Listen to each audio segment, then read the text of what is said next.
Before you begin, remove the access panel, PCI retainer, processor memory duct assembly, rear fan, gigabit expansion board, M.2 SSD adapter board if installed, M.2 SSD adapter board guide, upper memory fan, PCI card guide front fan assembly, and all PCI cards.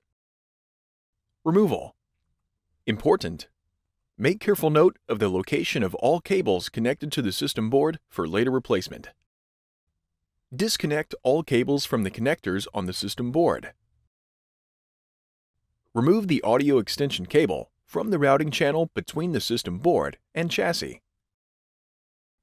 While grasping the processor heatsink, carefully slide the system board toward the front of the chassis to remove the external connectors from the cutouts in the chassis.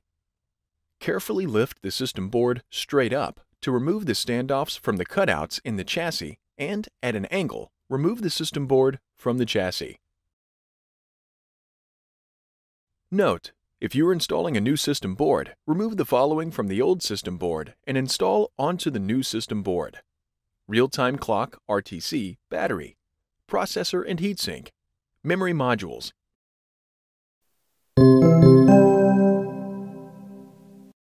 Replacement.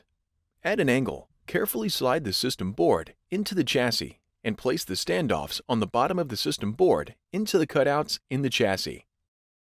Slide the system board toward the rear of the chassis to insert the external connectors into the cutouts in the chassis and to secure the system board into place. Route the audio extension cable through the routing channel between the system board and chassis. Connect all cables into the connectors on the system board. Important: after system board replacement, be sure to complete post-installation tasks as required that may include verifying functionality of the computer, updating the BIOS, updating DMI, and other settings,